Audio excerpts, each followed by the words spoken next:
But this week, we are bringing you our favourite moments so far of Season 2. I hope you enjoy. 3, 2. What time are we on? God, I can't have a late night tonight. Right, well, hurry up then.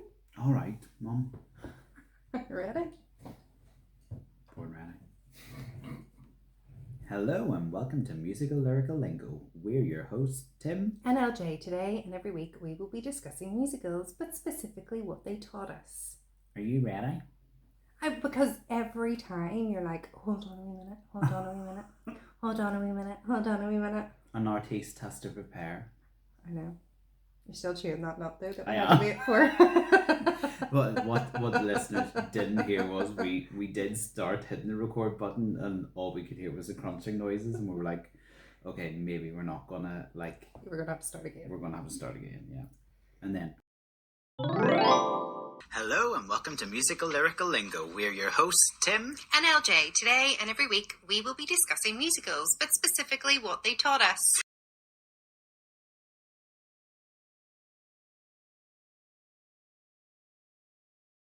Move on quickly before you can say anything else. In Cherry Tree Lane 2, Part 2. Part 2. So good they named a second. okay, he says, Tommy Rot. Yes, and I just used Tommy Rot there when you were talking about your castor oil. Did you notice? Oh no, I didn't. Yeah, I you wasn't see, listening. slipped it in. Because Tommy Rot was one of my musical lyrical lingos. Utter fullness. Nonsense and rubbish. Yeah. So I do think we should bring this word and we should get like a little buzz, and every time you say something that is utter rubbish, we're going to go, Tommy Rot! Because I'm the one that talks rubbish on this podcast. Tommy Rot! Do you like if you're buzzing in like University Challenge? Tommy Rot! You've now also deafened our listeners because you've banged the table 4 times. They'll be like listening to it and they'll go, oh. I'm really, really pleased with that wee scenario in my head. That insult to me, yeah, really lovely. Tommy Rot! Sorry, I know every song. Don't put your finger there! Put your finger there! And we will not be back ever again. Executive producers put the hood up and over. You know, like those hoods with the string, and then you put it up over your head, and then you pull the string as tight as you can, so you actually can't see any more face. But so I funny, didn't so really funny. get that whole concept of what a mixtape was, and then realised, right?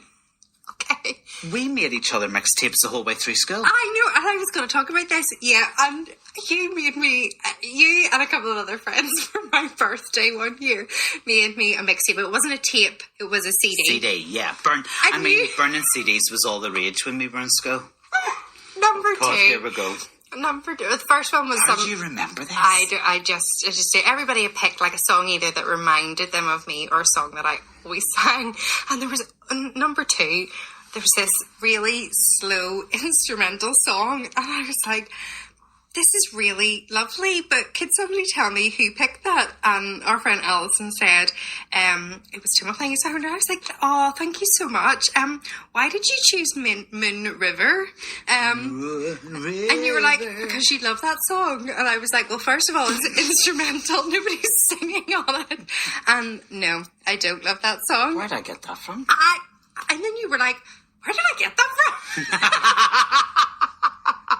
And you're like, it's only whenever you're listening to Juliet, Broadway or West End, this was what I felt, I see how these songs are connected to Max Martin. And they sounded a lot more Swedish. Okay. To me. When you know he's Swedish. When you know he's Swedish, yeah. But also, I think because they were sung not by that original artist that you associate it with. Has their own voice as well. Yes.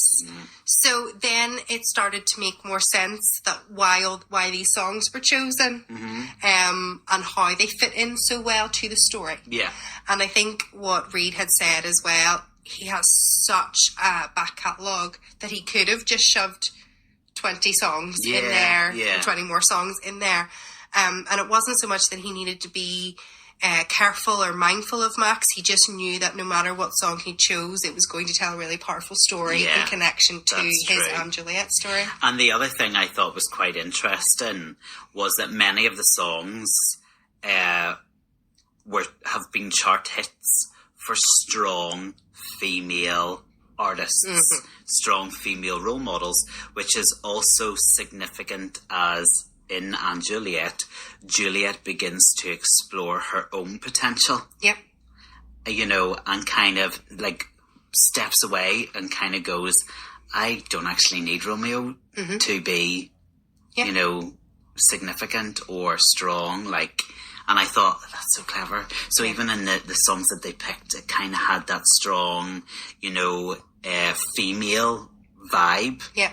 For a strong female lead in the play. Woo! Troy Donna, you could be a movie star. Yep. Then I could be a movie star. And he is also mentioned in another musical that we've talked about on the podcast. Yeah, Grease. Yeah, that's right. He's in Look at Me, I'm Sandra Day. Yep.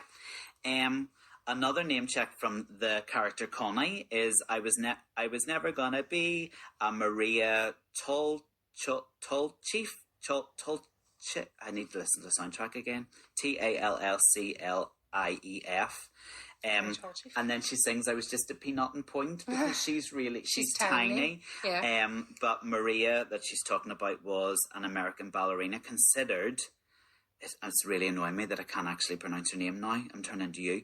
Because she was considered America's first major prima ballerina. Oh, okay. I was never gonna be Maria Tallchief. That's so annoying. I'll go with Tall Chief. I'm so annoyed. I'm so Okay. upset with myself. Going on 17. I am 16 going on. We have the same ones, I think, this It's week. one of my favourite songs. Whenever I was it? younger. That's why my favourite number, 16.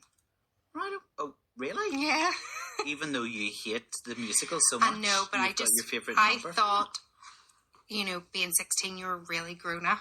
Yeah, don't we all? Because I was like 5 whenever Yeah. I first was really aware of this musical. So I Yeah. thought, 16, wow, you're so old. And she gets to do a lovely big dance. Yeah, I know. And she meets a boy. He's 17. Yeah, but he's Well, also... 18. He's also an Nazi. Yeah. Yeah, I have... Nobody's perfect. That's it from another musical at the minute. That line. Nobody's perfect. Nobody's perfect. It's the very last line in music. Never mind. What Anyway, musical is it? We can't remember the name of it. yeah. So the line, eager young lads You just made me snort. and cats will offer you food and wine. Do you not know what food and wine was? You didn't know what roos and cads were. Shows what wine is, alright. Yeah, don't we all? So a roux, The fuller bodied, the better. a dissolute man is a roux. There you go. So maybe a libertine or a leech. Yeah, A man who is devoted to a life of sensual pleasure. there you go. Did you know that? No, I did not. I also think I've misheard lyrics in this number.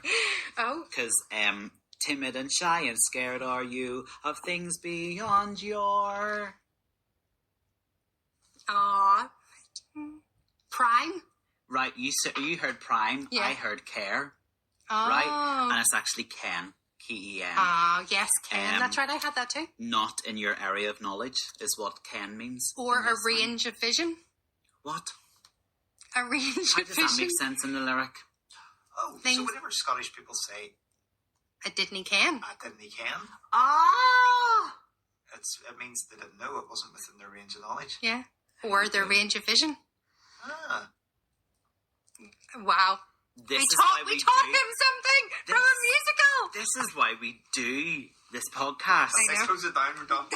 Yeah, that's it. And then a cad is somebody who does not treat others with courtesy or consideration.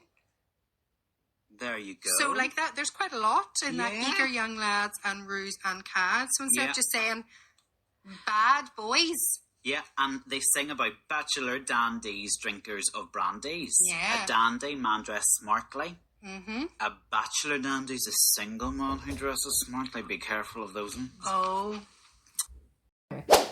Well, in Jet Set, it says where there's cheese enough to start this rat race. Yeah. And that idea of a rat race, I didn't really know what that was all about. So a way of life in which people are caught up in a fiercely competitive struggle for wealth or power. Yeah, and funny, mine comes from that exact same line where, Okay. so this is the girls from Pan Am, which was very much of that 60s era as well. And it was an airline, wasn't it? It was Pan America. Yeah. American. And the girls sing "Just Left Wisconsin," where there's cheese enough to start this rat race. So then Wisconsin is actually Wisconsin. Wisconsin. Wisconsin. It's Wisconsin. Okay, dead on. Listen, you the one with English literature, not me. It's Wisconsin. I just know all of the. Okay, but that is actually the American Dairyland. So there is a lot of cheese we in have there. to go there. We'd be all right. We could eat our way through the whole state. We could be like a wee rat, making our way through. Excuse you. Never been called a rat in my life. I mean, you were complimenting my vocal tones at the beginning. Now you're calling me a rat. No. See, the love doesn't last long, does it? Really fun going on to somebody else's, and you know, because we've got another surprise of being guests on another podcast, it kind of feels like they all want us at the moment, don't they? I know. It feels like we're real proper podcasters right now. Proper influencers, proper podcasters, proper celebrities. Like, what can I say? Roll the carpet out and get my canopies. I'm a writer. Just win no Mary Poppins now. Like, I mean, it's, honestly, if they don't give me the part now, what else can I do, right? Oh, yeah, that's what I was going to do. I was going to, what height are you? Oh, I have a wee funny thing about my height. Well, I was I'm looking for a Michael. Do you think you could? Height dead on. It's the weirdest thing with my height. I don't know what my height is, but I'm not tall enough. I would rather be a much taller person. Right. Well, I'm 5'9". I'm not far off you. Like, am I 5'10", 5'11"? Don't think I'm 5'6" at the most. I just Okay, in my so head I'm I'm 5'9". No, I actually do think I'm around the 5'10", 5'11". Okay. I am slightly taller than you, but not when we're sitting down. I know, I had to readjust myself there because we looked at ourselves in the camera, and honestly, Lauren looked like she was a giant beside me. It was just my posture. No, I don't mean that. Like, as in height, the height of a giant. Okay. Yeah. You're wearing makeup, so it's fine. So annoying person. I'm so past remarkable. Here's me. So the supporting characters, Bill and Lois, so they are like struggling actors, singers, and they've been performing in like clubs and stuff and doing odd jobs here and there. And then Fred sort of takes an interest in Lois, and then invites her to do the show, tuning up the shrew, and then she sort of brings her boyfriend Bill along. But Bill isn't the straightest guy. Oh no, he's a crick and a gambler. He's a real gambler, so that's actually why the gangsters end up there, because he's placed a bet, but he placed a bet in Fred's name. He did. And then seconded from the bet, is that the right word? Or basically ran off. So the gangsters have arrived at the theatre looking for Fred, even though it was Bill who placed the bet. Yeah. Right? So, you can see just chaotic. This plot is chaotic. It is. And whenever they're rehearsing their boys, because Fred not only is starring in this alongside his ex-wife, he is also directing. And whenever they're doing the boys and stuff, goes, "Where is that Bill Calhoun?" And Lois goes, "I think he's at the chiropodist." And my dad is a podiatrist, so I always love that she said it wrong, and that, oh my goodness, they've mentioned it in a musical. And it was the first time I learned what an IOU was. Okay. So he says, no. She goes, how much did you lose this time? And he goes, 2 G's. 2 G's? You don't even have $2. I said, it's okay. I did it in your boyfriend's name. You knew this really well. I know. It's kind of a wee bit bad. It's not. It's a glorious, presentation and Reenactment performance here. I am loving life. The video, you've got to watch this video on YouTube, folks. Like, we had actions and everything there. Lauren is on fire today. I've got my V for Wunderbar and she's got a whole scene going on here. It's fabulous. And he goes, I did it in your boyfriend's name. And she was like, oh, do you want to go back to singing in clubs? And she keeps going, folks. This is amazing. And then she sings like, why can't you behave? And I love it. Anyway, her songs are class. brilliant. And she's really naughty. She's a naughty wee minx. Oh, she's got a wee twinkle in her eye as well. Like, I love it. So yeah, I learned what an IOE was. So again, the only one that I hadn't, like nothing, was millennials are killing musicals. Okay. And I love the fact that I'm a millennial. I thrive on it. I will totally be like, yeah, that's because I'm a millennial, all of that stuff. So I was like, that is the one I'm going with. And secretly, that was one of the reasons I put it in there. I was like, Lauren's such a millennial. She never stops going on about it. As millennials. And I thought, you know, I'll throw it in for a bit of a gag. Right, okay. So that was it. And boy, am I glad. One, that was one of the ones you suggested. And two, that was the one I picked. I have fallen mad over whatever that is. Madly in love. Madly in Head love. over Head over heels. heels. There was a Okay, bit I was of a about mix to it have up. this mixing it up there. I love it. I've never seen you so excited. Oh my goodness. This musical spoke to me in so many different ways. Okay, tell us about the musical then. So, Millennials Are Killing Musicals is a new musical that talks about being honest on social media. Okay. Okay. So it has been in development for 4 years. It's a triple threat, as in it was written, composed by Nico Juber, I think that's how you say her name, who in 2023 was named on the Woman to Watch list for Broadway. Okay. It was slightly co-written by Joe Beresford and developed by the New York Theatre Barn. So it's very much a bit of Me Too, where there's a real creative, collaborative effect, and it was off Broadway. And in a church setting. Okay. Is that New York Theatre Barn then? Yeah. Okay, yeah. cool.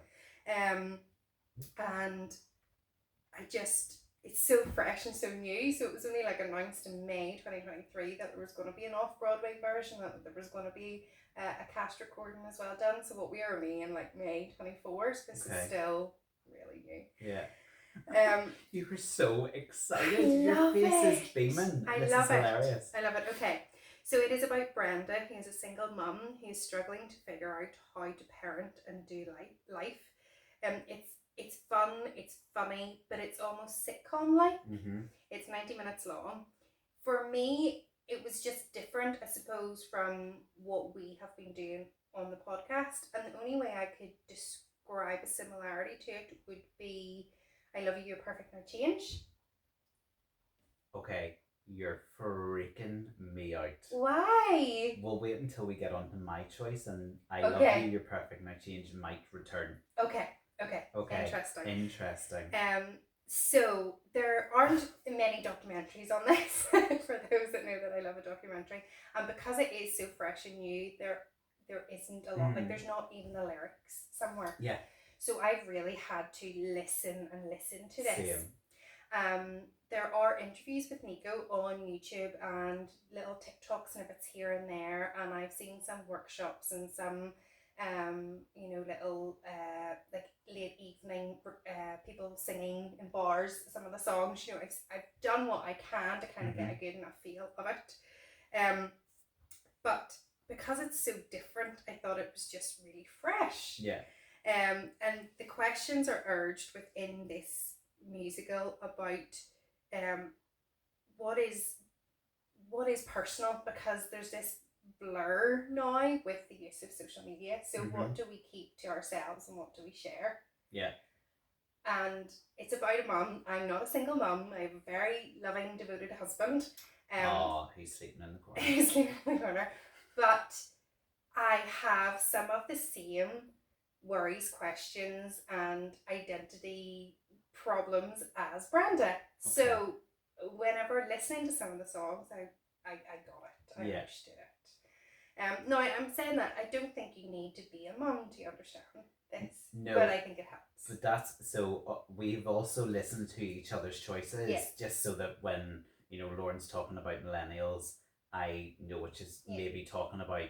And when I was listening to it, I went, actually, Lauren's going to love this because it, there's a lot of songs which for a parent and that kind of observational quality, like a lot of the songs have, and the things that they're mentioning about being a parent, I was like, I guarantee you Lauren's going to have chuckled at that, or Lauren's going to have rolled her eyes at that. Yeah. And I'm not a parent, but I was like, oh my goodness, I can see where you're going to have gone. Yeah, that's so like funny, that's so true type thing. Yeah. So in an interview, Nico said that the title "Millennials Are Killing Musicals" is meant to be tongue-in-cheek because we have gone through life sort of hearing, oh, yous are killing that, yous are killing conversation because of social media, you're killing whatever. So she thought it would just be interesting to write a musical and say millennials are killing musicals. So clever title. So it is about 3 different women who are really dealing with the loss of their own identity in women, in motherhood, as well as this unhealthy relationship we have with social media. It really does focus on Brenda though, but sort of how we let our lives be filtered, which in turn keeps us from reaching our authentic happiness. So millennials have gone through a lot. We've become good at humour and escapism, and that's what I feel this musical is. Sure. There's a lot of realness in it. So there's 15 songs. That was a lot to get through. It was, yes. You chose it. So we have the first song, which is called Adulting, and it's about, I dreamt of this place where everything is great and you understand life and you understand your career and you have everything mapped out, and then you get to it and that's not adulting. Yeah. Adulting is struggling. Yeah. The struggle of life as an adult. So that's funny. Actually, what I'm going to do is I'm going to read out the names of the songs because they're quite funny. So we have Adulting, then we have I'm Basic, we have Jake's Mum, we have Just Like Gwyneth Did, we have Trigonometry, Never Alone, On a Plane, Yamaro, Literally the Best, Santa Don't Go, Somehow You Both Survived, and Who I Am. Okay? Yeah. So in Jake's Mum, so I didn't really have any real musical lyrical lingos with this. It was just more the learning about this musical. In Jake's Mum, she is singing about how this mum, Jake's mum, her hair is always perfect and she's bringing buns to the PTA and she has, a baby on one hip and she looks beautiful and she's gorgeous and how does she do it? Her children never speak back and blah, blah, blah, blah, blah, blah. Yeah. And I was like, oh my gosh, we have all felt that. A picture of perfection. Picture of perfection. Do you know a Jake's mum? I do know a Jake's mum, and also I have been told I am a Jake's mum, which really surprised me. I was like, I'm sorry, look at the state of me. But it was the more looking at somebody else and going, I don't know how they juggle all of that. You're and then comparing yourself. And I am. I'm very good at being busy and managing it all. Yeah. So that was interesting to think that I could be a Jake's mum to somebody else whenever I'm looking at somebody else going, how are you? Like, how are you wearing heels and a beautifully beautiful outfit and not screaming at your children? So I really connected to that. Trigonometry, that makes me laugh because that's always the thing in maths where you're like, well, what are you going to need this for? Yeah, so it's just kind of like, just life comes along. There's also a song called ILYRS. Yes. Which is called I Love You, Ryan Seacrest. Yeah. So in I Love You, Ryan Seacrest, she lists loads of other Ryans, and again, I understood it, I connected to it because she lists Seacrest, obviously, Ryan Gosling, Ryan Reynolds, Ryan Philippe, all the Ryans that you probably would have fancied growing up because they were in all of the teen movies and probably still are working now. And this line, I just thought it was hilarious. I know you'll produce me one day and you'll make my dreams come true. Like, it's all really tongue-in-cheek and hilarious. Is that the Ryan you would have chosen out of that? No, absolutely not. I would have been Ryan Felipe all the way. You're doing great. I love the show. Thank you, Aaron. Thank you. As we've said before, Lauren, see, there was my mental delay. That video bit will be hilarious because you'll just see me going. When I'm doing shows, I sweat like a demon. I went. Leotards aren't the problem. I couldn't be in cats because of the sweat. Like, my face would be coming off me. I'd be half human, half cat by the end of the second number. Well, speaking of being in cats, do you remember being in cats? Oh my God. I think I know what's coming here, and I'll never forgive you for this. Why? Yes, we did do cats. We did cats a number of times. And it became a bit of a competition, didn't it? The costumes, like who's going to come in with the most impressive costume. So, first of all, I want to take us back to a couple of episodes ago where you were like, I've never worn a leotard. That was in the chorus line. You see, when I said that and I went home and I was like, why did she react like that? I flippin' knew what was coming and I went, that. So, we did it. And for a number of years, like we did it because one year I sang Mr. Mistopheles with one person. One year I did like McCavity. Yeah. And one year I did like Mungo Jerry. Yeah. So we must have done like little bits here and there. I always did like snippets of stuff. But yeah, there was one year in particular that I really remember, Timothy. Why would you remember a particular year, Lauren? Because this is the end of our friendship. I don't know if you remember this. And probably this story not. I've been sitting on for so long. Look at the glee in her face, Aaron. Look. So first of all, I love that you've admitted that yes, you did wear a leotard. I forgot about it, but yes, so we did, I have worn a leotard. Hasn't everyone? And I was also explaining to EP. No, don't lie, Aaron. Of course you have. Well, I was explaining to Aaron that whenever I was doing the research and I was looking at the 1998 film, some of our costumes were so close to that film, you know, and my mum made a lot of them. Kudos to the mums, like, and to your mum. Like, they were fab. There was one year you were very proud of your costume. I was so proud. Can I explain? Is it the one that I'm thinking of? Let me tell you. No, well, I can't. So you were so proud of it that for school that year, you decided. You cow. You decided. So those that were not sporty were given roles. Yeah. And you could. We had to have been. It was third year. It was third year. It was year 10. Okay, so we were 14, 15. Yeah. And get on with the story, will you? So I'm not sporty either. I think I was manager that year. I just had to wear my school uniform and, you know, manage people, make sure they got. Timothy decided he would be the mascot. No.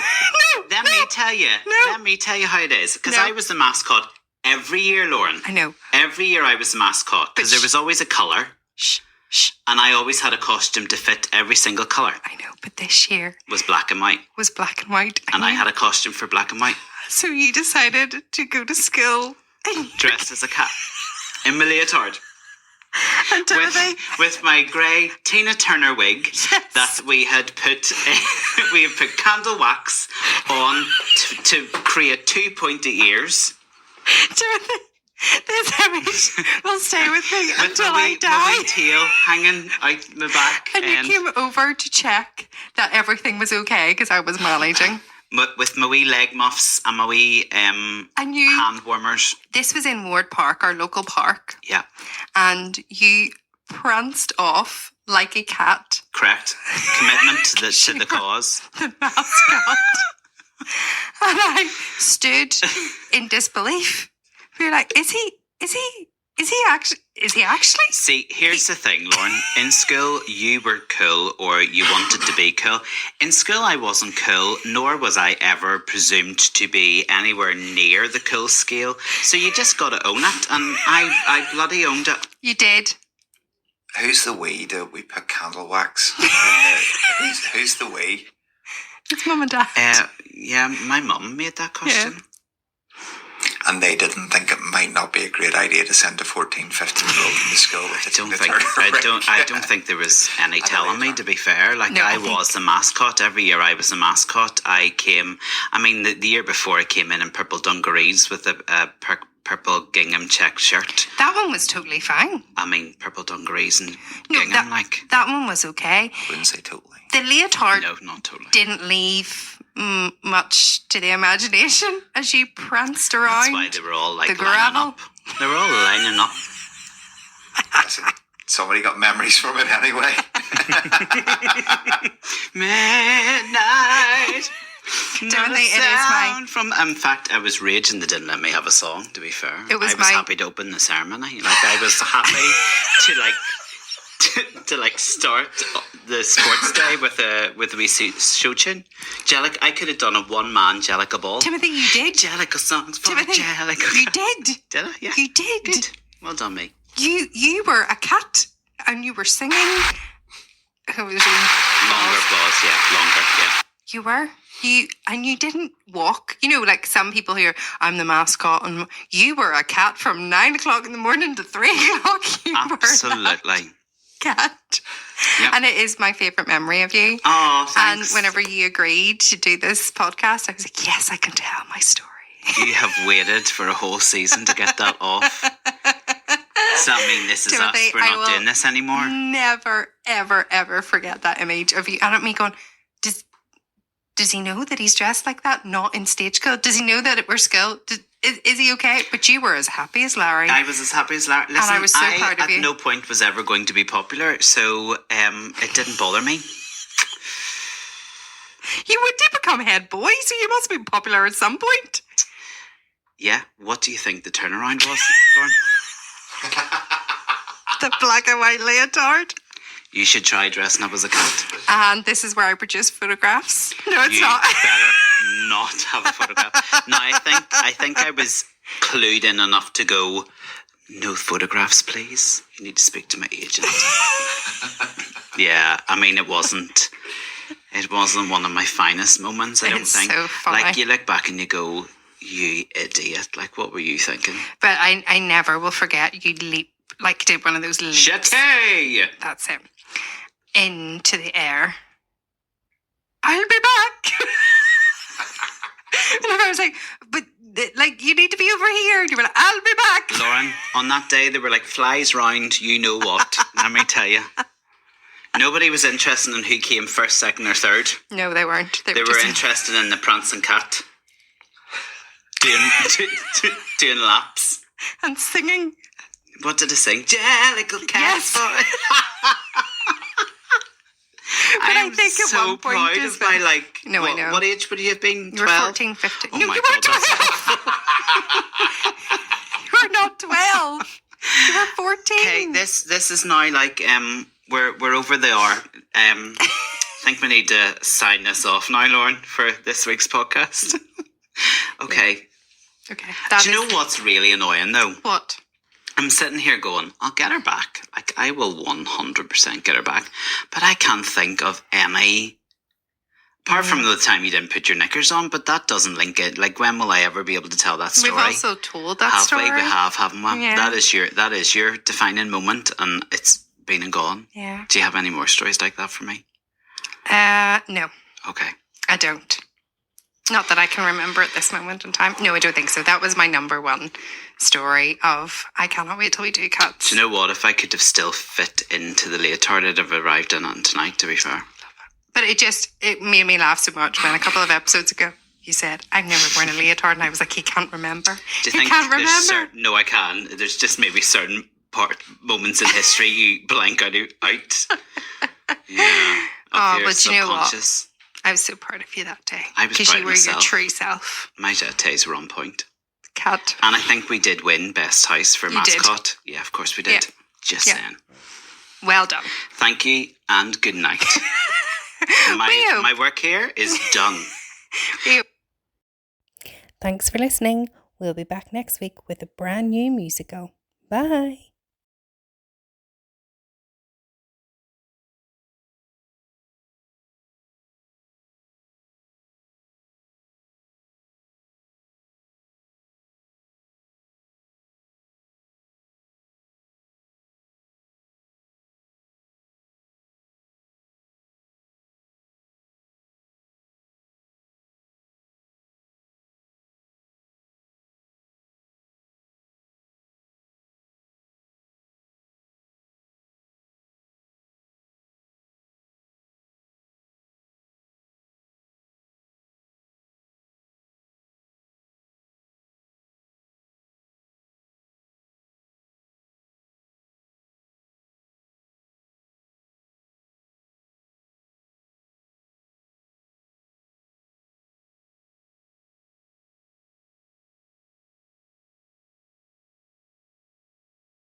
We hope you enjoyed a little look back at some of our top moments of season 2 so far, and we'll be back next week with a brand new episode talking about everything we love, musicals.